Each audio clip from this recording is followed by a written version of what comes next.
Hi friends, welcome to Veera home delivery. நாம் இன்னைக்கு என்ன பார்க்க போறோம் அப்படின்னா, 5 to 50 மினிட்ஸ் ஒரு இன்ட்ரெஸ்டிங்கான குக்கிங் வீடியோ பத்தி தான் பார்க்க போறோம். வீடியோக்குள்ள போறதுக்கு முன்னாடி நம்ம சேனலை இன்னும் சப்ஸ்கிரைப் பண்ணாம பார்க்குறவங்க, சேனலை சப்ஸ்கிரைப் பண்ணிட்டு வீடியோவை கடைசி வரைக்கும் பாருங்க. நாம இன்னைக்கு நெத்திலி கருவாடு வச்சு உப்பு தண்ணி எப்படி பண்ணலாம் அப்படின்றத பார்க்கலாம். நமக்கு இந்த ரெசிபி செய்யறதுக்கு 5 இன்கிரீடியன்ட்ஸ் தேவைப்படும். நெத்திலி கருவாடு, சின்ன வெங்காயம், பச்சை மிளகாய், புளி, தேங்காய் எண்ணெய். ஒரு எலுமிச்சை சைஸ் அளவு இருக்கிற புளி எடுத்து ஒரு பாத்திரத்தில் தண்ணி ஊற்றி அதை ஊற வச்சுக்கோங்க. புளி நல்லா ஊறினதுக்கு அப்புறமா அதை கரைச்சி ஒரு கனமான கடாயில் சேர்த்துக்கோங்க. 2 கைப்பிடி அளவுக்கு சின்ன வெங்காயத்தை நல்லா உரித்து எடுத்துக்கோங்க. அதை கொஞ்சம் லைட்டாக தட்டி இந்த மாதிரி இருக்கணும். இதை அந்த புளி கரைசலோட அதையும் சேர்த்துக்கோங்க. 4 பச்சை மிளகாய் எடுத்துக்கோங்க. அதை நேராக கீறி ஒன்றா கடாயில் சேர்த்துக்கோங்க. ஒரு 50 நெத்திலி கருவாடு எடுத்துக்கோங்க. அதை இந்த மாதிரி நல்லா ஊற வச்சு சுத்தமாக க்ளீன் பண்ணி எடுத்துக்கோங்க. அந்த க்ளீன் பண்ண கருவாடு இந்த மாதிரி இருக்கும். அதையும் நீங்கள் கடாயில் சேர்த்துக்கோங்க. இது கூடவே ஒரு 1/4 டீஸ்பூன் அளவுக்கு ஜீரகம் எடுத்துக்கோங்க. அதை நல்லா கையிலேயே நல்லா கசக்கி அது கூட சேர்த்துக்கோங்க. ஒரு 1/4 டீஸ்பூன் மஞ்சத்தூள் சேர்த்துக்கோங்க.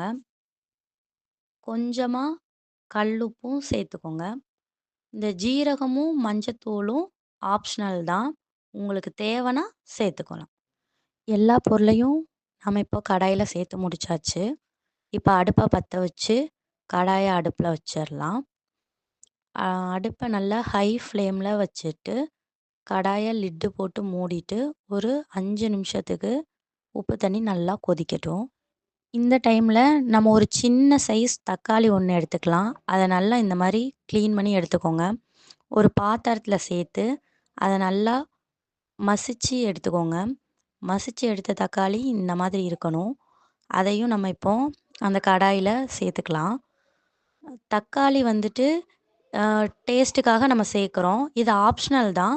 உங்களுக்கு வேணும்னா இதை சேர்த்துக்கலாம். இல்லாட்டி நீங்கள் தக்காளியை அவாய்ட் பண்ணிக்கலாம். உப்பு தண்ணி இப்போ நல்லா கொதிச்சிட்ருக்குது. இந்த மாதிரி நல்லா கொதிச்சிட்ருக்க நேரத்தில் நான் மரச்செக்கு தேங்காய் எண்ணெய் எடுத்திருக்கேன். நீங்கள் எது வேணாலும் உங்கள் வீட்டில் இருக்கிறத எடுத்துக்கலாம். இது ஒரு குழிக்கரண்டியில் நான் இந்த அளவுக்கு சேர்த்துருக்கேன்.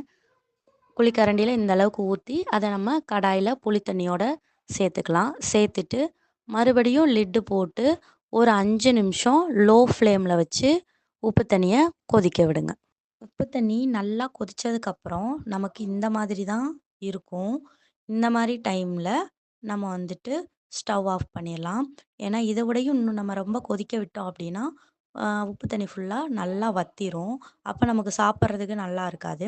இந்த டைமில் நம்ம ஸ்டவ் ஆஃப் பண்ணி உப்பு தண்ணியை இறக்கிடலாம். நாம் இப்போ சமைச்ச இந்த உப்பு தண்ணியை நல்ல சூடான சாப்பாட்டில் சேர்த்து அந்த கருவாடு, வெங்காயம் எல்லாம் வச்சு பெனஞ்சு சாப்பிடும்போது எப்படி இருந்துச்சு அப்படின்றத எங்களுக்கு கமெண்ட்ஸில் சொல்லுங்கள்.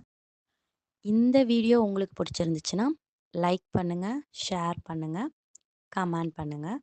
நெக்ஸ்ட் வீடியோவில் பார்க்கலாம். பாய்.